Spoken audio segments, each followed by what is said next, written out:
தேவனுடைய வசனம் தான் ஒரு மனிதனுடைய வாழ்க்கைக்கு அடிப்படை. அதுதான் ரட்சிக்கும், அதுதான் அவனை நித்திய ஜீவன் வரைக்கும் கொண்டு போகும்.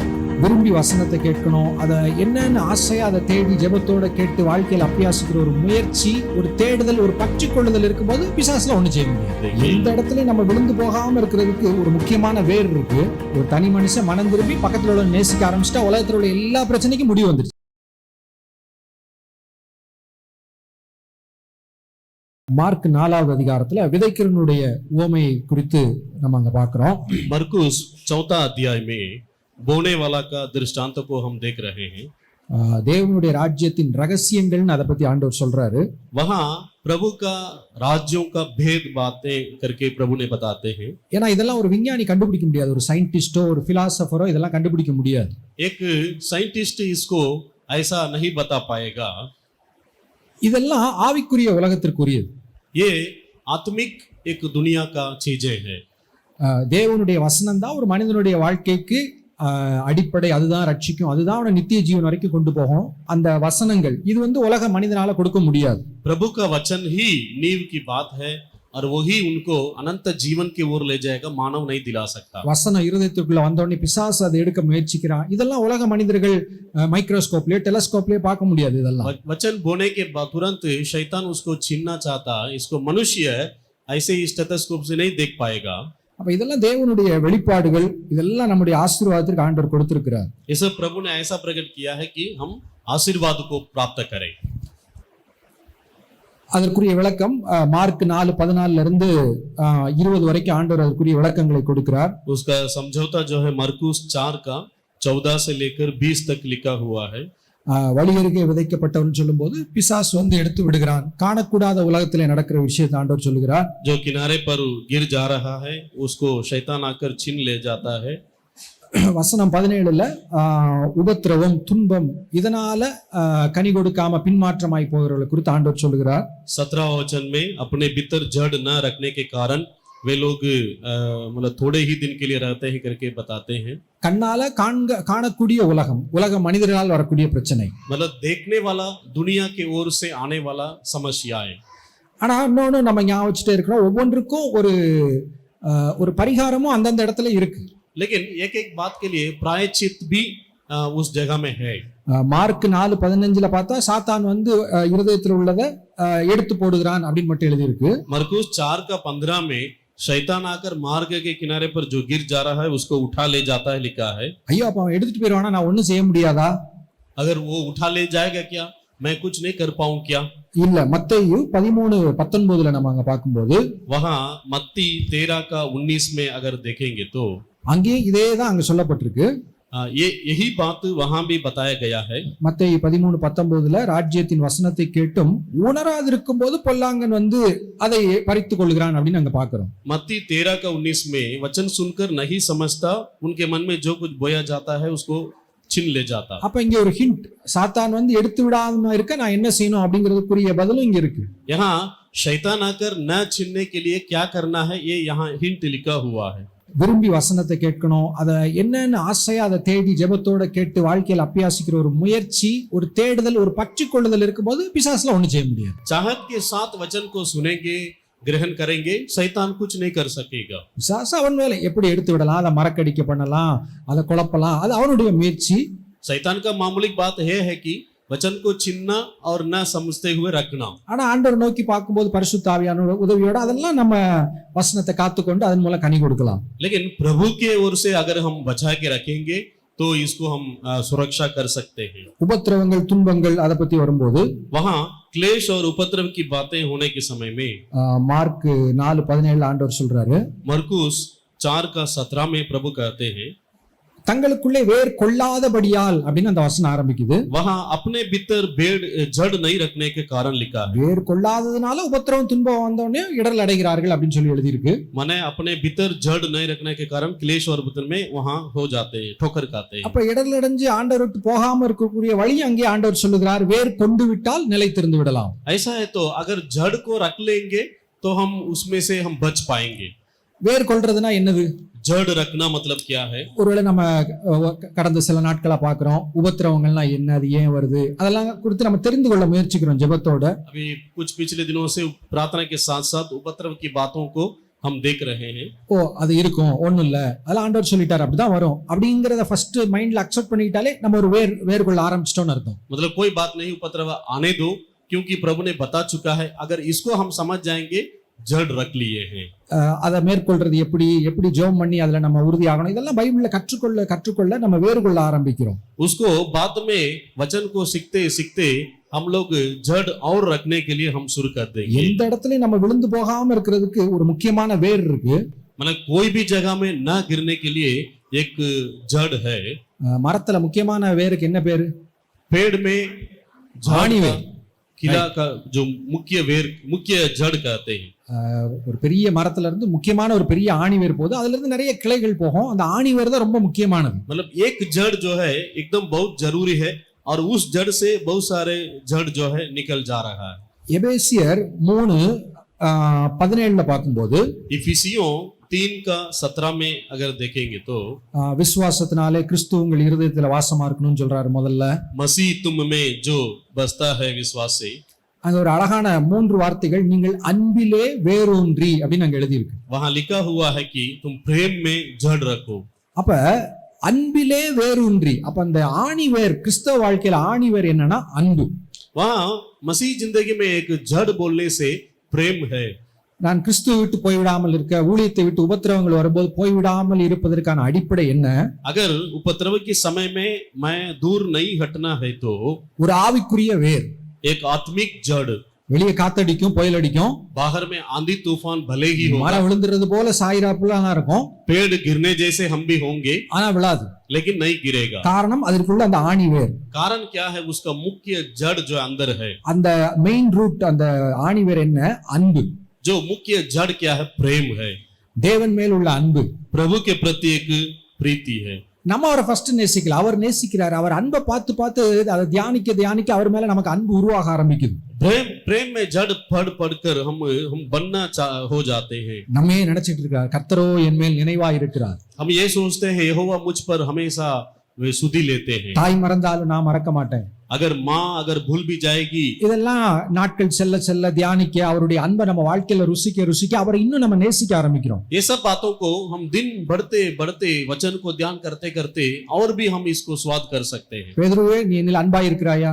हे पतरस, तू मुझ पर प्रीति रखता है? என் ஆடுகளையுமே, என் ஆட்டுக்குட்டிகளையுமே, मेरे भेड़ों और बकरियों चरा करके प्रभु ने बताया. என் மேல உள்ள அன்பு மட்டும்தான் நீ ஊழியம் செய்ய முடியும். मेरे प्रेम के वजह से ही तू सेवा को कर पाएगा. பைபிளுடைய மொத்த கருத்து என்ன? ஒருவர் வந்து இயேசு கேட்கிறான், பைபிள்ல எது முக்கியமான கட்டளை? एक व्यक्ति यीशु से पूछ रहा है. பைபிள் முழுசும் 2 கட்டளைகள் அடங்கி இருக்குன்னு ஆண்டவர் சொல்றாரு. पूरा बाइबल 2 आज्ञा में छिपा हुआ है करके बताया. படைத்த தேவனை நேசிப்பது, सृजनहारा प्रभु को प्रेम करना, என்ன போல பிறரை நேசிக்கிறது, और अपने समान पड़ोसी पर प्रेम இதுலதான் रखना. முழு பைபிளே அடங்கி இருக்குங்கிற. इसी में पूरा व्यवस्था छिपा हुआ है करके बताया. கையில இவ்வளவு பெரிய பைபிள் இருக்கே, हाथ में इतना बड़ा बाइबल है. சங்கீதம், நீதிமொழிகள், ஆதியாகமம், எரேமியா, வெளிப்படுத்தின விசேஷம், उत्पत्ति, भजन संहिता, नीति वचन, यिर्मयाह, मतलब बहुत सारे पुस्तकों है. படிச்சு முடிவா என்ன செய்ய? लेकिन पढ़कर आखिर में क्या निर्णय को लेंगे? மத்தேயு 22வது அதிகாரம் मत्ती रचित सुसमाचार 22वां अध्याय 36ல ஒருத்தர் கேட்கிறாரு, போதகரே, நியாயப்பிரமாணம்னா உங்க பைபிள்ல நியாயப்பிரமாணம் அப்படிங்கிற ஒரு பேர் கொடுத்திருந்தாங்க, நியாயப்பிரமாணத்துல எந்த கற்பனைனா கட்டளை பிரதானமானது, முக்கியமானது அப்படின்னு ஒருத்தர் கேட்கிறாரு. मत्ती 22:36 में, हे गुरु, व्यवस्था में कौन सी आज्ञा बड़ी है? அதுல 37ல இருந்து 39 வரைக்கும் சொல்றாரு, கர்த்தரிடத்துல முழு இருதயத்தோட அன்பா இருக்கணும்னு சொல்றாரு. அதற்கு ஒப்பா இருக்கிற 2ஆம் கட்டளை, நீ உன்னில் அன்பு கூறுவது போல மற்றொரு அன்பு கூறணும். 37, 38, 39ல சொல்றாரு. 37, 38, 39 में प्रभु से सारे मन से प्रेम करना और अपने समान पड़ोसी से भी प्रेम रखना. முதல் கட்டளை 2வது கட்டளைன்னு கூட சொல்லல, मतलब पहला और दूसरा ऐसा नहीं बताया। முதல் கட்டளை கர்த்தரை நேசிக்கணும், पहला जो है प्रभु से प्रेम रखना, ஒப்பா இருக்கிற இரண்டாம் கட்டளை. और उसकी समानता का दूसरी समान। சரி, முதல்ல இது முக்கியம், நம்ம கர்த்தரை நேசிப்போம், மற்றவங்களும் அந்த அளவுக்கு நேசிக்க முடியல, பரவாயில்ல, அது ரெண்டாவது அண்ணன்ல விட முடியாது, அது முதலாவதுக்கு ஈக்குவல் ஆனது ஒப்பா இருக்கிற இரண்டாம் கட்டளை. मतलब यहोवा का प्रेम करेंगे भले ही लोगों को प्रेम ना करेंगे ऐसा नहीं, उसी के समान लिखा है। நீ உன்னிடத்தில் அன்பு கூறுவது போல பிறரிடத்தில் அன்பு கூறணும். तू अपने पड़ोसी से अपने समान प्रेम रख। நம்ம யாருக்கோ ஏதோ யாரையோ பத்தி தப்பா பேச நினைக்கிறோம், ஒருத்தங்களை பத்தி குறையா பேசிடுறோம், நம்ம என்ன கற்பனை பண்ணணும், என்ன பத்தி இப்படி யாராவது குறையா பேசினா நான் விரும்புவேனா, அதை நம்ம யோசிக்கணும். अगर दूसरों के बारे में जब गलत बात को फैलाते हैं, बताते हैं, मेरे बारे में बताएंगे तो कैसा लगेगा, ये हम सोचना है। எல்லா சூழ்நிலையிலும் ஜெபத்தோடு நான் இன்னொருத்தர்கிட்ட டீல் பண்றேன், இதே போல என்கிட்ட இவங்க டீல் பண்ணா எனக்கு இது பிடிக்குமா பிடிக்காதா, அப்படி எல்லாத்தையும் ஆண்டவர் செக் பண்ண சொல்றாரு, உன்னில் அன்பு கூறுவது போல. माने उसी का अर्थ है कि अपने समान जो कुछ भी सामने वाला से हम करते हैं, अगर वो भी वैसे ही करेगा तो क्या होगा, ये हम सोच के சொல்லிட்டு 40 வசனம் கவனமா பாருங்க. 40वां वचन में ध्यान से देखिए। இவ்விரண்டு கற்பனைகளிலும், ये ही दो आज्ञाएं, கற்பனைனா என்னது, கட்டளைகள், आज्ञा கமாண்ட்மெண்ட்ஸ் அப்படின்னு இங்கிலீஷ்ல எழுதியிருக்கு. आज्ञा करके लिखा है, कमांड्स। இவ்விரண்டு கற்பனைகளிலும் நியாயப்பிரமாணம் முழுமையும் தீர்க்க தரிசனங்களும் அடங்கி இருக்கிறது என்றார். ये ही दो आज्ञाएं सारी व्यवस्था और भविष्यवक्ताओं का आधार है। இயேசு கிறிஸ்து காலத்துல இருந்த பைபிள் பழைய ஏற்பாடு, यीशु मसीह का समय का बाइबल पुराना नियम है। அதை எப்படி பிரிக்கிறார், நியாயப்பிரமாணம் தீர்க்க தரிசனம், ரெண்டு பகுதியா யூதர்கள் அதை வைத்திருந்தாங்க. उसको ये लोग व्यवस्था भविष्यवक्ताओं का ऐसे करके अलग रखे थे। இந்த ரெண்டு கற்பனை, தேவனிடத்தில் அன்பு கூறுதல், மற்றவங்க மேல அன்பு கூறுதல் தான் இது. இவ்விரண்டு கற்பனைகளில் இதுதான் முழுசா அடங்கியிருக்கு. இது இந்த முழு பைபிளுடைய நோக்கமே இதுதான் ஆண்டவர் சொல்றார். ये पूरा बाइबल का उद्देश्य ये दो ही आज्ञाओं में है करके प्रभु बताते हैं। இத பல வகைகள்ல நமக்குள்ள இருக்கிற இதற்கு ஆண்டவர் நேசிக்க முடியாம இருக்கிற சுபாவங்கள், மற்றவங்களை நேசிக்க முடியாம இருக்கிற நமக்குள்ள இருக்கிற சுபாவங்களை எல்லாம் சரி செய்து இந்த ரெண்டு கட்டளைகளை நோக்கி நம்மளை வழி நடத்திட்டே இருக்கிறதா பைபிளுடைய பிரதான வேலை. बाइबल का मेन उद्देश्य यह है कि हमारा अंदर जो कुछ भी गलत बातें हैं उसको हटाकर प्रभु के ओर प्रेम करना और पड़ोसी से प्रेम रखना, इसी के ओर ले जाना। ஆண்டவர்ட்ட அன்பா இருந்தா அவர் சொன்னதெல்லாம் கேட்க ஆசையா இருக்கும் மனசுல. अगर प्रभु के प्रति प्रेम है तो वो जो कुछ भी बोलेगा हमें अच्छा ही लगेगा। பாரமா இருக்காது, இது என்ன செய்யக்கூடாதுங்கிறாரு, அதை செய்யக்கூடாதுங்கிறாரு அப்படின்னு அது சலிப்பா இருக்காது, ஆசையா இருக்கும். ஐயோ ஆண்டவருக்கு இது பிடிக்காதா, இது செய்யல, இது பிடிக்குமா நான் செய்யறேன், அன்புனால கீழ்ப்படிறது ரொம்ப நல்லா இருக்கும். भारी या बोझ जैसे नहीं लगेगा। प्रभु को ये पसंद है इसलिए मैं करता हूँ, प्रभु को पसंद नहीं है इसलिए मैं नहीं करता हूँ, ऐसा हम ले लेंगे। மற்றவங்ககிட்ட அன்பு கூறுது, உன்னிடத்துல அன்பு கூறுதல பிறன் அப்படிங்கிற வார்த்தை அங்க வருது. वहां अपने पड़ोसी से अपने समान करके एक शब्द लिखा हुआ है। பிறன்னா யாரு, என்ன தவிர என்ன சுத்தி இருக்கிற யாருனாலும். पड़ोसी बोलने से मुझे छोड़कर बाकी सब कोई है। நெருக்கமா இருக்கிற அப்பா அம்மா தம்பி மனைவி கணவன் பிள்ளைகள், நெருக்கமா இருக்கிற நபரும் பிறர் அப்படிங்கிற கேட்டகரிக்குள்ள வந்துருவாங்க. परिवार के माँ बाप भाई बहन वे लोग भी इसी में आएंगे। பிறனிடத்தில் பக்கத்து வீடு, மாடி வீடு, பக்கத்து தெரு, சொந்தக்காரு, மாமா, அடுத்த சர்க்கிள் அவங்களும் இந்த பிறனிடத்துல வர்றாங்க. उसके बाद अगल बगल वाले, अगल गली वाले, बगल वाले हैं, पास वाले हैं, सब आएंगे। பஸ்ல போற நம்ம கிட்ட உட்கார்ந்துருக்காரு, அவர் அந்த பிறன். बस में जाते हैं, बगल में बैठे हुए लोग भी पड़ोसी है। டிவில யாரோ பாக்குறோம், ஆப்பிரிக்கால ஒருத்தரை பாக்குறோம், அமெரிக்கால ஒருத்தரை பாக்குறோம், அவரும் பிறர், அவரை நம்ம நேசிக்கணும். अगर टीवी के द्वारा किसी को आप देखते हैं अमेरिका के देश के, अफ्रीका देश के, वे भी पड़ोसी में आएंगे। உலகத்துல உள்ள எல்லா பிரச்சனைக்கும் முடிவு இங்கதான் இருக்கு. तो सारे दुनिया का समस्या का समाधान इसी में है। ஒரு தனி மனுஷன் மனம் திரும்பி பக்கத்துல உள்ள நேசிக்க ஆரம்பிச்சிட்டா உலகத்துல உள்ள எல்லா பிரச்சனைக்கும் முடிவு வந்துருச்சு. एक व्यक्ति मन फिरकर प्रभु को प्रेम करेगा, पड़ोसी को प्रेम करेगा, सबका समाधान होगा। இதுதான் பைபிளுடைய முழுமை. यही पूरा व्यवस्था का वहां आधार है। देखते हैं அப்ப உபத்திரவம், வசனத்து நிமித்த உபத்திரவத்துல நான் விழுந்து விடாம இருக்கிறது எப்படி, வேறு கொள்ளணும், அன்பில வேறு கொள்ளணும். जड़ रखना मतलब प्रेम में जड़ पकड़कर लिखा है। சரி, இப்ப மறுபடியும் அந்த விதைக்கிறவனுடைய உவமை எடுத்துக்கிடுவோம். अभी दोबारा बोने वाला का दृष्टांत को लेंगे। மார்க் 4:14 இருந்து இருக்கு. मरकुस 4 का 14 से लिखा हुआ है। 15வது வசனத்துல கண்ணுக்கு தெரியாத சாத்தான் வந்து வசனத்தை எடுக்க முயற்சிக்கிறான். 15वां वचन में जो शैतान आकर तुरंत आकर वचन को, 17ல கண்ணுக்கு தெரிகிற மனிதர்கள் வசனத்து நிமித்தம் நம்மளை எதிர்த்து வர்றாங்க, சுவிசேஷத்தை எதிர்க்கிறாங்க, கிறிஸ்துவுக்கு என்று வாழ்ந்தா அதுக்கு எதிர்க்கிறாங்க. 17वां वचन में मानव लोगों के द्वारा क्लेश और उपद्रव होता है। இவங்க கற்பாறை மேலே விழுந்த விதைகள். ये लोग एक पथरीली भूमि पर गिरे पर बोए जाते हैं। ஆஹ் ஆண்டவர் மூணாவது சொல்ற இன்னொரு சில விதைகள் நல்ல நிலம்லாம் நல்லா தான் இருக்கு அங்க விழுது. वहाँ तीसरा एक भूमि है, रहने के लिए अच्छी भूमि ही है, ஆனா அது விளையிறது மட்டும் இல்ல, பக்கத்துல களைகள் சில முட்களும் கூட முளைக்குது. परंतु वहाँ साथ साथ में कुछ और भी बातें भी वहाँ उत्पन्न हो रहा है। இது கொஞ்சம் கொஞ்சமா இது வளர்ற இந்த நல்ல செடிகளை இது என்ன செஞ்சிருது, அப்படியே கொஞ்சம் கொஞ்சமா அதை கனியற்றதாகி அது காஞ்சு போயிருது. இந்த முள்ளு வந்து ये ऐसा हो जाता है, कांटों के बीच में होने से वो वहाँ फल नहीं दिला पाता है। அது என்ன 18வது வசனத்துல அதுக்கு விளக்கம் சொல்றாரு. 18-19ல 18 वचन में उसका समझौता बताते हैं। வசனத்தை கேட்டும் जो झाड़ियों में बहे गए हैं वे உலக கவலை, वचन सुना, ஐஸ்வர்யத்தின் மயக்கம், संसार की चिंता, धन का धोखा மற்றவைகளை பற்றி உண்டாகிற இச்சைகள் உட்பிரவேசித்து और अन्य वस्तुओं का लोभ उनमें समाकर வசனத்தை நெருக்கி போட वचन को दबा देता है அதனால் பலனற்று போகிறார்கள். இவர்களே முள்ளுள்ள இடங்களில் விதைக்கப்பட்டவர்கள். और वह निष्फल रह जाता है।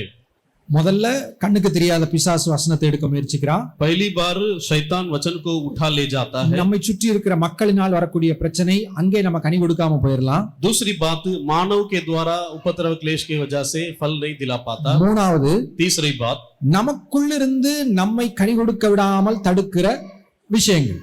हमारे अंदर रहते हुए हमें निष्फल बनाने वाला चीजें हैं। இது யாரு காரணம் இல்ல, பிசாசு. ஒருவேளை பிசாசும் இதன் பின்னணியில இருக்கலாம். ஆனா இது வந்து நமக்குள்ள இருந்து உருவாகிற விஷயங்கள். इसका कारण, मूल कारण शैतान नहीं हो सकता या कुछ समय में हो भी सकता है, लेकिन हम ही इसका कारण ठहरते हैं। நீதிமொழிகள் எழுதியிருக்கு, எல்லா காவலோடும் இருதயத்தை காத்துக்கொள்ள, அப்படி எழுதியிருக்கு. वहां नीति वचन में सबसे अधिक रक्षा दिल हृदय को करना करके लिखा है। ஒரு பேங்க்ல இருக்கிற பண பெட்டகம் எப்படி பாதுகாக்கப்படுது? एक बैंक का जो खजाना है कैसा सुरक्षित किया जाता है? ஒரு நல்ல ஒரு கான்கிரீட் ரூம், ஜன்னலே இல்லாத உள்ள ஒரு ரூம் இருக்கும். वहाँ एक एकदम कांक्रीट का रूफ रहता है। முதல்ல ஒரு கிரில் கேட் போட்டு, அப்படி ஒரு ஜெயில் கதவு மாதிரி ஒரு ஃபர்ஸ்ட் ஒரு சின்ன கேட் இருக்கும். एक ग्रिल गेट जैसे, जेल का गेट जैसे रहता है। அதற்கு வெளியே ஒரு அடி அகலமுள்ள ஒரு இரும்பு கதவு, அது மேல லாக்கர் அது மேல இருக்கும். उसके ऊपर में 1 फुट का चौड़ाई में लोहे का गेट उसमें लगा हुआ रहता அதுல है। ஒரு கை இப்படி இருக்கும். அது திருப்பின உடனே சுத்தி எல்லா பக்கத்துல இருந்து லாக்ஸ் போய் தர பக்கம், சுவரு பக்கம், 4 பக்கமும் வெளியே லாக் வந்து அதை நல்லா அப்படி அடைத்து கொள்ளும். अस्सी को लगाने के समय में चारों तरफ लाक लग जाता है, दीवार के साथ साथ वो जुड़ा रहता है। இதுக்கு மேல பேங்க்குக்கு வெளியே பெரிய கேட் இருக்கும். इसके भी बाहर में, बैंक के बाहर में भी एक गेट रहता है கன்னோட செக்யூரிட்டி இருப்பாங்க. और बंदूक के साथ वहाँ सिक्योरिटी लोग भी खड़े रहते हैं சிசிடிவி கேமரா இருக்கும். और सीसीटीवी कैमरा भी रखा हुआ है। குறிப்பா பேங்க்ல உள்ளதை உடைச்சிட்டா அங்க உள்ள அலாரம் பக்கத்து போலீஸ் ஸ்டேஷன்ல அலாரம் அடிக்கிற மாதிரி எல்லாம் செட் பண்ணி வச்சிருப்பாங்க. और विशेष करके बैंक के अंदर कोई रात में घुसने से बगल वाला पुलिस थाना में भी वहाँ आवाज पहुंच जाता है। இதை விட முக்கியமானது நம்முடைய ஹார்ட். इससे बढ़कर हमारा दिल जरूरी। சுத்தி போய் 1000 பிரச்சனை இருக்கட்டும், பிசாசு வரட்டும், चारों तरफ का समस्याएं, शैतान भी है, நம்ம இருதயம் சரியா இருந்துட்டா எல்லாத்தையும் ஜெயிச்சிடலாம். अगर हमारा दिल अच्छा हो तो हम सबको जीत सकते हैं। இருதயம் சரியில்லாட்டி अगर हमारा दिल ठीक नहीं है तो நம்மளே நம்மளை தோக்கடிச்சுக்கிடுவோம். हम अपने को भी हार देंगे உலகம் ஈஸியா காலை தட்டி விட்டுரும், கீழே விழுந்துருவோம். और संसार हमें आसानी में गिरा देगा। பிசாசுலாம் வந்து நம்ம கூட போராட வேண்டியது இல்ல. और शैतान आके हमसे लड़ने का जरूरत भी नहीं होता। பிசாசு என் கூட வந்து போராடுறான் அப்படிம்பாங்க சிலர். कुछ लोग बताते हैं शैतान मुझसे लड़ाई करता है, கிச்சி கிச்சி காட்டினாலே ஓடி போயிடும். वो ऐसे ही मजाक करता है तो भी हम गिरने वाले हो जाते हैं। அப்ப எல்லா காவலோடும் இருதயத்தை காத்துக்கொள்ள, அதிலிருந்து ஜீவ ஊற்றுகள் புறப்படும். நீதிமொழிகள்ல இருக்கு. नीति वचन में लिखा है सबसे अधिक रक्षा अपना दिल को कर करके लिखा है। அப்ப இந்த 18வது வசனம் ஃபோக்கஸ் பண்றது நம்முடைய இருதயத்திற்குள்ள இருந்து என்னெல்லாம் வந்து கர்த்தருடைய வசனத்தை நெருக்கி போட்டுறலாம் முள்ள போல. அதுதான் அந்த லிஸ்ட் அங்க 18வதுல இருக்கு. वहां 18वां वचन में जो जो बातें हमारे अंदर से उत्पन्न होकर प्रभु का वचन को रोक सकता है, ये हम देखते हैं। ஒருவேளை வர்ற நாட்கள்ல இன்னும் பார்க்கலாம். அதுல ஃபர்ஸ்ட் பார்த்தா ஒருவேளை உலக கவலை அப்படின்னு இருக்கு. उसमें आने वाले दिनों में और भी देखेंगे, लेकिन आज संसार की चिंता करके लिखा है। எதையாவது நினைச்சு கவலைப்பட்டுட்டே இருக்கிறது. माने कुछ भी बात को लेकर चिंता करने, நம்ம வாழ்க்கை வீணாயிரும். हमारा जिंदगी बेकार होता है। ஐஸ்வர்யத்தின் மயக்கம். और लिखा हुआ है धन का धोखा। இயேசு கிறிஸ்துவுக்கு முன்பாகவே பிசாசு உலகத்தையும் அதில் உள்ள மகிமை ஐஸ்வர்யங்கள்லாம் இயேசு கிறிஸ்துவுக்கு காண்பிச்சு பார்க்கறான். அப்படியே ஒரு இமேஜ் மாதிரி. एक बार यीशु के सामने में पूरा दुनिया का चीजों को शैतान दिखाकर देख रहा है. ஒருவேளை நமக்கு ஆண்டவர் தெளிவாய் உணர்த்தி இந்த ஊழியத்துல நம்மளை கொண்டு வந்திருக்கிறார். अगर सच में प्रभु हमें निर्मल बात बताकर हमें लाया है, நம்ம இதை பயிற்சி எடுத்து நம்ம ஜெபம் பண்ணி ஆயத்தமானோம்னா கிராமங்கள்ல போய் நம்ம மூலம் நிறைய பேர் ரட்சிக்கப்படலாம், நரகத்துக்கு போற நிறைய பேர் காப்பாற்றப்படலாம், நித்திய ஜீவன் நிறைய பேர் கிடைக்கும், பரலோகமே சந்தோஷமாகும். பெரிய ஒரு வேலை ஆண்டவர் நமக்கு வாய்ப்பு கொடுத்திருக்கிறார். अगर इसमें हम खड़े रहते हुए बाहर जाने से गांव के लोग जो नरक के ओर जाने वाले हैं वे लोग बचाए जा सकते हैं और इसके द्वारा स्वर्ग राज्य भी वहां आनंदित होता है। திடீர்னு உங்களுக்கு ஒரு கவர்மெண்ட்ல இருந்து வேலை அப்பாயின்மெண்ட் வந்துட்டா என்ன செய்வீங்க? अचानक से शासकीय नौकरी अगर लग गया है तो क्या करेंगे? வராதுங்கிற நம்பிக்கை நமக்கு இருக்கு ஒரு பக்கம். एक तरफ में मुझे ऐसा शासकीय नौकरी नहीं लगेगा ऐसा भी कई लोगों का विचार में है। நம்ம ஊழியத்துல ரொம்ப வருஷத்துக்கு முந்தி வந்து நல்லா உண்மையாய் ஊழியம் செய்து உண்மையாய் பல மாதங்கள் மேபி ஆண்டுகள் ஊழியம் செய்த ஒருவர் ஞாபகம் வருகிறார். कुछ सालों के पहले यहाँ एक जन सेवा करने वाले थे, वो उनका याद आ रहा है। அன்பா இருப்பார், அவரை வச்சு எந்த பிரச்சனையும் வந்தது, எல்லார்ட்டையும் அன்பா இருப்பார், கிராமங்கள்ல நல்லா ஊழியம் செய்வாரு, நல்லா ஜெபம் பண்ணுவாரு, ஒரு அருமையான தெய்வ மனிதன். सबसे प्रेम रखने वाला भी है, गांव में जाकर सेवा करने वाला भी है। எப்பயோ கவர்மெண்ட் அந்த அது என்ன வேலை வாய்ப்பு துறையில எப்பயோ பதிஞ்சு மறந்து விட்டாரு. அதை पहले के दिनों में पंजीयन करवा चुका है, वो याद भी नहीं है उसको। அரசு துறையில இருந்து ஒரு லெட்டர் வந்துருச்சு, உங்களுக்கு இந்த துறையிலே வேலை கிடைத்துட்டுன்னு வந்துருச்சு. लेकिन शासकीय का एक विभाग से उसको नौकरी लगा है करके एक लेटर आया था। இன்னைக்கு அவர் இல்ல. आज वो नहीं है। ஒரு 20 வருஷம் கழிச்சு एक 20 साल के बाद நல்ல சேலரி வாங்கக்கூடிய சம்பளம் வாங்கி கொண்டு இந்த காலத்துல நம்மள ஒர்க்கெல்லாம் பார்த்தாரு. हाँ मुझे मिला था, उस समय में अच्छा कमाने वाला बन गया वो। இந்த ஊழியம் இந்த வாழ்க்கை இந்த மகிமையெல்லாம் நான் மிஸ் பண்ணிட்டேன். लेकिन उन्होंने एक बात बताया, मैं सेवा की महिमा को खोकर बैठा हूँ। நிறைய சம்பளம் வாங்குற மாதிரி இருக்கு, நிறைய செலவாகுது, எல்லாம் போயிருது, ஒன்னும் வாழ்க்கையில பெருசா சாதிக்கல. अच्छा कमाता हूँ लग रहा है, खर्चा हो रहा है एक तरफ से, लेकिन एक खुशी का जिंदगी मेरे पास नहीं है करके बता रहा है। கவர்மெண்ட் ஜாபுக்கு போறது தப்புலாம் இல்ல, मतलब शासकीय नौकरी करना अच्छी बात है, गलत उसमें कुछ भी नहीं है। டேவிட் கணேசன் அண்ணன் பேசுற எல்லா இடத்துலயும் கொடுக்கிற சவால் ஒண்ணு, நீ லட்ச லட்சமா சம்பாதிச்சு ஆண்டவர் கொடு. अगर डेविड गणेशन भैया ये कहते हैं नौकरी करके लाखों लाखों रुपया सेवा के लिए देना, மூலம் ஊழியங்கள் தாங்கப்படட்டும், சபைகள் கட்டப்படட்டும், तेरे द्वारा सेवकाई बनाया जाए और कलीसिया बनाया जाए। இல்லையா நேரடியா ஊழியம் செய்வதற்கு 1000 வழிகள் இருக்கு, நீ வந்து ஊழியத்துக்கு வந்துரு. अगर ऐसा नौकरी नहीं करना है तो सीधा सेवा में आकर सेवा कर सकते हैं। ஐஸ்வர்யத்தின் மயக்கம் वहां लिखा हुआ है धन का धोखा। இது எப்பயுமே நம்ம கண்ணுக்கு முன்னாடி ஏதாவது வகையில வந்து போகும். ये हमेशा हमारे आंखों में आता है जाता है। அந்த வேர்டு எப்படி ஆவியானவர் எழுதியிருக்கிறாரு, அத கிரேக்க மொழியில இருந்து எவ்வளவு அழகா டிரான்ஸ்லேட் பண்ணிருக்கான். ஐஸ்வர்யத்தின் மயக்கம், कितना अच्छा से उस मूल भाषा से इसको अनुवाद किया गया है, धन का धोखा करके। போதை மயக்கம் சொல்லுவோம், தண்ணி அடிச்சனால அவன் நில புரியாம இருக்கான்னு சொல்லுவோம். नशा के वजह से कई लोग वहां रहते हैं। இந்த ஐஸ்வர்யம், ரிச்சஸ், சொத்து, பணம், இதுக்கு அப்படி ஒரு பவர் இருக்கு. लेकिन धन का भी उस नशा के बराबर एक आशा रखा रहता है। என்னையும் கூட எல்லா காலத்திலும் இது நம்ம கண்ணுக்கு முன்னாடி வந்து போகும். मतलब हमेशा हमारे आंखों में आ रहा है फिर जा रहा है, ऐसा रहता है। அடுத்து பார்க்கிற மற்றவர்களை பற்றி உண்டாகிற இச்சைகள் அப்படின்னு போட்டிருக்கு. और तीसरा पद लिखा है और अन्य वस्तुओं का लोभ। இது கிட்டத்தட்ட முந்தினது போலதான். இச்சைகள் சொன்னோன்னே நீங்க ஏதோ பாவம் அப்படின்னு நீங்க இதை பொதுவா இதை எடுக்க வேண்டியது இல்ல. मतलब लोभ कहने से पाप करके मत समझिए। ஒருவேளை இங்கிலீஷ்ல எப்படி மொழிபெயர்த்திருக்காங்கன்னா டிசையர் ஃபார் அதர் திங்ஸ், மற்ற பொருட்களை குறித்து உண்டாகிற விருப்பம், ஆசை.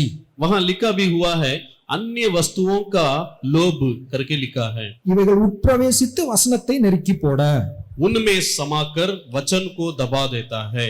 இதெல்லாம் நம்மள பலனற்றதாக்கி விடும் சொல்லி இதெல்லாம் நம்ம இருதயத்திற்குள்ள நடக்கிற விஷயங்களை குறித்து இங்க சொல்லி இருக்கு. ये सब हमें एक बलहीन पात्र बना देता है, वहां निष्फल हो जाते हैं। சரி, இந்த உள்ளுக்குள்ள நடக்கிற விஷயங்களை வர்ற நாட்கள்ல நம்ம பார்ப்போம். ठीक है, ये अंदर वाली बातों को आने वाले समय में हम देखेंगे।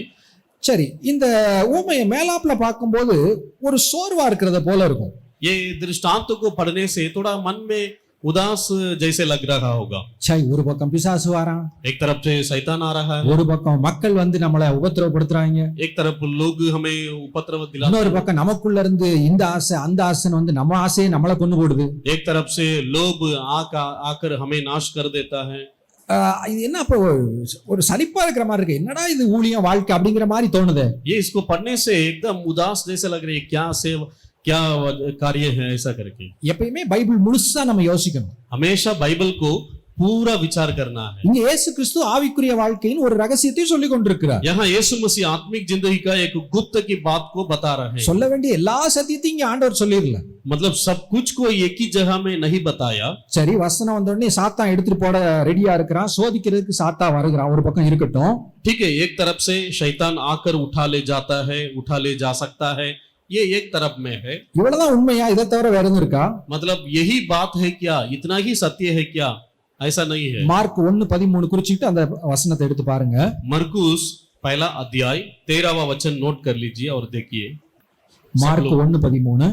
मरकुस पहला अध्याय 13वां वचन। லூக்கா மேத்யூல இந்த அவருக்கு வந்த சோதனை குறித்து எக்ஸ்ட்ரா நல்ல வசனங்களை வச்சு கல்லுகளை அப்பமாய் மாற்றும் அது எக்ஸ்பிளைன் பண்ணி சொல்லியிருக்கோம். लूका मत्ती इसमें परखने के बारे में बहुत सारे बातें लिखा हुआ है। மார்க்ல என்னெல்லாம் சோதனை வந்ததுன்னு எழுதாம சோதிக்கப்பட்டாருன்னு ஒரு சுருக்கமா 13வது வசனத்துல எழுதியிருக்கு. लेकिन मरकुस 13वां वचन में वहां अच्छा से एक ही वचन में लिखा हुआ है। இதெல்லாம் எப்பயுமே ஞாபகம் வச்சுக்கணும். ஊழியர்களுக்கு ஊழியர்கள் வித்தியாசப்படுவாங்க. मतलब इसमें सेवकों के सेवक अंतर पड़ जा रहे हैं। மத்தேயு விளக்கமா சொல்லுகிறார், मत्ती थोड़ा पूरी रीति से समझाता है। மார்க்குடைய அவருடைய ஸ்டைல் சுருக்கமா பேசுறது, मरकुस का जो स्टाइल रहता है वो थोड़ा सिंपल से बताना रहता है। இவர் பெட்டரா அவர் பெட்டரான்லாம் பட்டிமன்றம் வச்சு யோசிக்க கூடாது. मतलब ये ठीक है या वो ठीक है ऐसा नहीं है। தேவன் பலதரப்பட்ட மனிதர்களை பல விதமாக பயன்படுத்துகிறார். प्रभु वहां बहुत सारे लोगों को बहुत तरीका से इस्तेमाल किया हुआ है। மார்க் 1:13 அவர் வனாந்திரத்திலே 40 நாள் இருந்து சாத்தானாலே சோதிக்கப்பட்டார்னு முதல்ல எழுதியிருக்கு. वहां मरकुस पहला अध्याय 13 वचन में जंगल में 40 दिन तक காட்டு மிருகங்கள்லாம் அங்க இருந்துச்சு.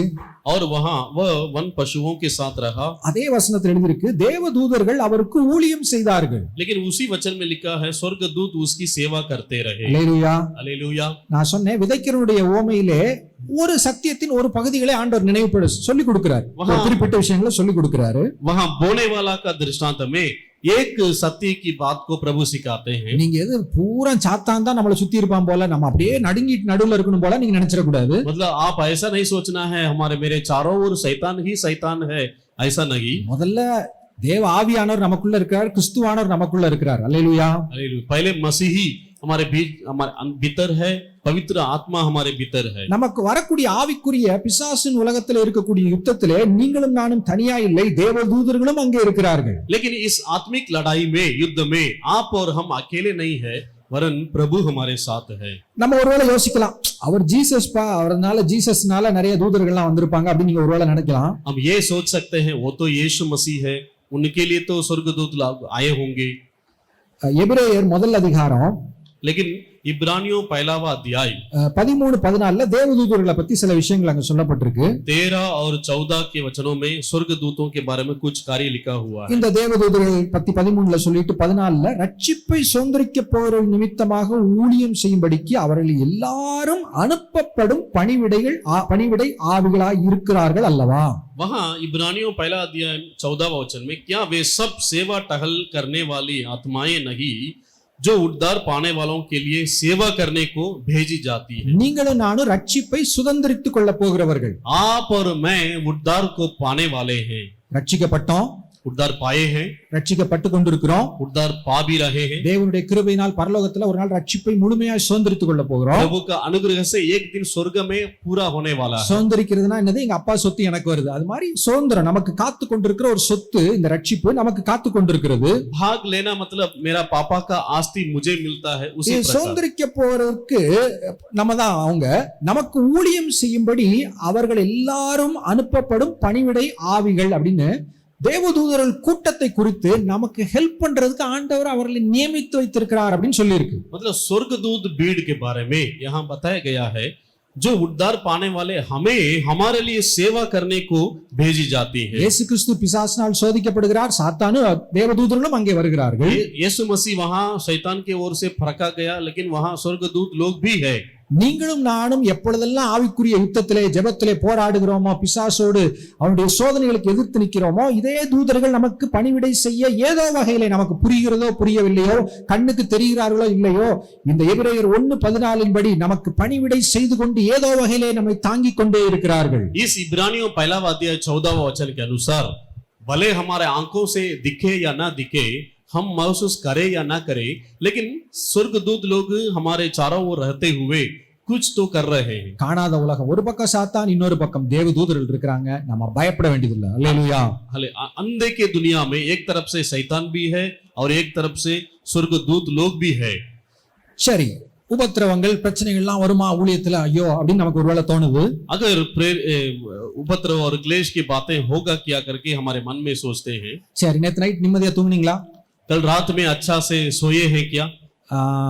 காலையில சாப்பாடு கிடைக்குமா கிடைக்காதான்னு இது ரொம்ப சந்தேகம் இருந்துச்சு அவங்களுக்கு. सुबह रात के मतलब रात के समय में सुबह का विषय के बारे में खाना के டவுட் बारे में இருக்காங்க. चिंता சாப்பாடு किया। இருக்குமா, அரிசி காலியா இருக்குமா, அநேகமா இருக்காது அப்படிங்கிறது உங்களுக்கு எதுவும் பிரச்சனை இருக்கா, பயம் இருக்கா? मैंने सुबह क्या मिलने वाला है क्या नहीं मिलने वाला है ऐसा करके कोई चिंता था क्या?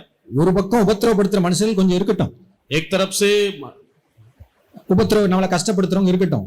अगर एक तरफ से उपद्रव दिलाने वाले भले रहते ही हैं, ஊழியத்து நிமித்தம் வசனத்து நிமித்தம் துன்பங்கள் வரட்டும். वचन के ओर से सेवा के निमित्त से हमें उपद्रव भले आते रहेगा। யார் யாரோ எங்கெங்கேயோ கஷ்டப்பட்டு வேலை பார்த்து சேர்த்து வச்ச ரூபா, நேத்து ஒரு செக் வந்துச்சு, 1000 ரூபாய்க்கு ஒரு செக். कितने सारे लोग कष्ट उठाकर वहां से पैसा को भेजते हैं। कल 77 வயசான ஒரு பாட்டி 70 उम्र का एक दादी कल 1000 रुपया भेजी थी। வாழ்க்கை பூரா உழைச்சி கஷ்டப்பட்டு வயசான காலத்துல சேர்த்து வச்சிருக்க ரூபால நமக்கு ஒரு 1000 ரூபாய் கொடுக்குறாங்க. इतना उम्र में कष्ट उठाकर वहां कमाई करके 1000 रुपया को भेजी थी। யாராவது நமக்கு ஒரு 10 ரூபாய் கொடுத்துருவாங்க? अगर हमें कोई 10 रुपया भी देने वाले कोई सामने होंगे क्या? உங்க சொந்தக்காரங்க திடீர்னு வந்து பார்த்தவங்க ஒரு 1000 ரூபாய் கொடுத்துருவாங்க? अगर हमारे रिश्तेदार लोग भी आजकल 1000 रुपया देने के लिए कोई तैयार है क्या? கொடுங்கள் கொடுக்கப்படும். இது வந்து இதான் உலக ஃபார்முலா. आप देंगे सामने वाला देगा, ये दुनिया யாராவது की கொடுத்தா रीति। திருப்பி கொடுத்துறணும். आप दोगे तभी वो देगा, ये दुनिया की बात। பைசாலாம் யாருக்குலாம் யாருமே யாரும் கொடுக்க மாட்டாங்க. ऐसा पैसा को ऐसे आसानी में कोई भी दूसरे सामने वाला को नहीं நீங்களும் देने वाला। நானும் நேத்து நிம்மதியா தூங்கி எந்திரிச்சிருக்கிறோம். वहाँ हम लोग रात भर अच्छा से सोए हैं। நம்ம வீடு மாதிரி கவலைப்பட வேண்டியதில்லை. ஃபேனை போட்டுக்கலாம், லைட்டை போட்டுக்கலாம். अपने घर के जैसे जब भी जो भी चाहिए चलाते हैं। கரண்ட் பில் வர அன்னைக்கு நான் நேரடியா போய் கட்ட வேண்டிய கஷ்டம் கிடையாது எனக்கு. बल्ब और पंखा जो भी चलाते हैं, लेकिन बिजली बिल को जा करके फटाते போனா नहीं। இன்னைக்கு ஒரு டீம் கஷ்டப்பட்டு அங்க சமைச்சு அங்க சூப்பரா ஒரு சாப்பாடு வச்சிருப்பாங்க. मतलब कोई भी एक टीम वहाँ खाना को पकाते हैं और हम खिलाए இது जाता है। சத்தியத்தின் இன்னொரு பக்கம்.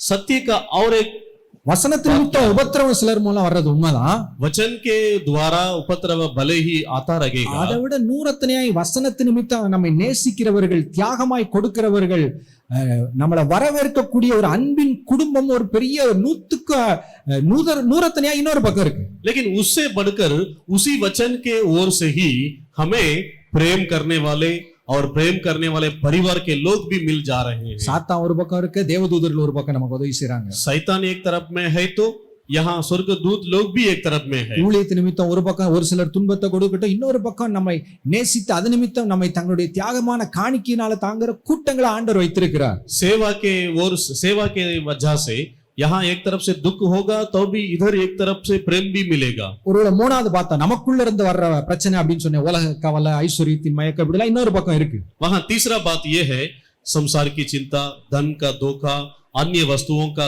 लोभ, ये हमारे अंदर से उत्पन्न होता है। கொஞ்சம் ஆண்டவரை தேடிட்டா போதும், கொஞ்சம் ஜெபம் பண்ணிட்டா போதும், பைபிள் வாசிட்டா போதும், கர்த்தர் நமக்குள்ள இருந்து அவருடைய சமாதானத்தையும் சந்தோஷத்தையும் கொடுப்பாரு. அதெல்லாம் ஈஸியா நம்ம ஜெயிச்சிடலாம். लेकिन थोड़ा अगर बाइबल को पढ़ेंगे, प्रार्थना दुआ करेंगे, इन कार्यों को हम सामना कर सकते हैं। நான் கடைசியா சொல்லி முடிக்கிறது, இந்த ஓமையை பாக்குறீங்க, எல்லாமே பிரச்சனை தான் அப்படிங்கிற மாதிரி வாழ்க்கையை பார்க்க ஆரம்பிச்சிடாதீங்க. आखिरी इस दृष्टांत को देखने के समय में सब कुछ समस्या है ऐसा नहीं देखना है। பிரச்சனை இருக்கும், समस्या लेकिन जरूर அதை होगा, விட தேவ கிருபை பெரிதா இருக்கும். लेकिन उससे बढ़कर प्रभु का अनुग्रह होगा। பகல்னு ஒண்ணு இருந்தா இரவுன்னு ஒண்ணு இருக்கும். क्योंकि दिन होने से रात भी होना चाहिए। அது இருளின் வேலை, பிசாசின் வேலை அப்படிலாம் சில இருக்கு.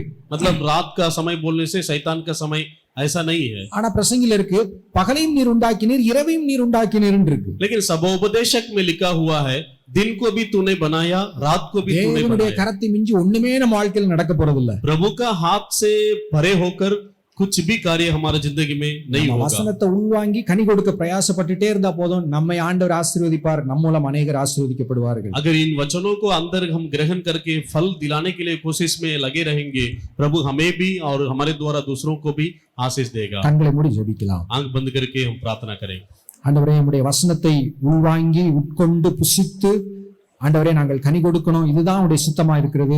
हे प्रभु, आपका वचन को हम अंदर ग्रहण करके फल दिलाना है यही आपका योजना है। இந்த வசனத்தை ஆண்டவரே சங்கீதம் 1ல சொல்லப்பட்டது போல இரவும் பகலும் அதுல பிரியமாயிருந்து இன்னும் தியானிக்க எங்களுக்கு உதவி செய்யுங்க. भजन संहिता एक एक का अनुसार दिन भर रात भर इसको ध्यान करने दे இப்படிப்பட்ட இடங்களில் இருந்து மற்றவர்கள் மூலம் பேசப்படுகிற செய்திகளை கவனத்தோடு இன்னும் தாகத்தோடு கேட்க கிருபை தாங்க. जो कुछ भी हम लोग सुनते हैं उस पर ध्यान देने के लिए हमें कृपा दे प्रभु। ஆண்டவரே நல்ல தேவ மனிதர்களாய் ஊழியர்களாய் எங்களை உருவாக்குங்க. और हमें प्रभु आपका सेवक के रूप में अच्छा व्यक्तियों के रूप में हमें बनाइए। இந்த நாளில் எங்களுடைய எல்லா ஊழியங்கள் எங்களுடைய வேலைகள் எல்லாவற்றையும் கர்த்தர் ஆசீர்வதிங்க. ये दिन में हमारे सब प्रकार की सेवा काम सब कुछ को आशीष दे प्रभु। சந்தோஷம் சமாதானம் சுகம் ஒவ்வொருவருக்குள்ள இருக்கட்டும். खुशी आनंद और भले चंगा हर कोई के अंदर हो। இயேசுவின் நாமத்தில் ஜெபிக்கிறோம் நல்ல பிதாவே. यीशु के नाम से प्रार्थना मांगते पिता। ஆமென். आमीन। என் ஆத்துமாவே கர்த்தரை ஸ்தோத்திரி, என் முழு உள்ளமே பரிசுத்த நாமத்தை ஸ்தோத்திரி.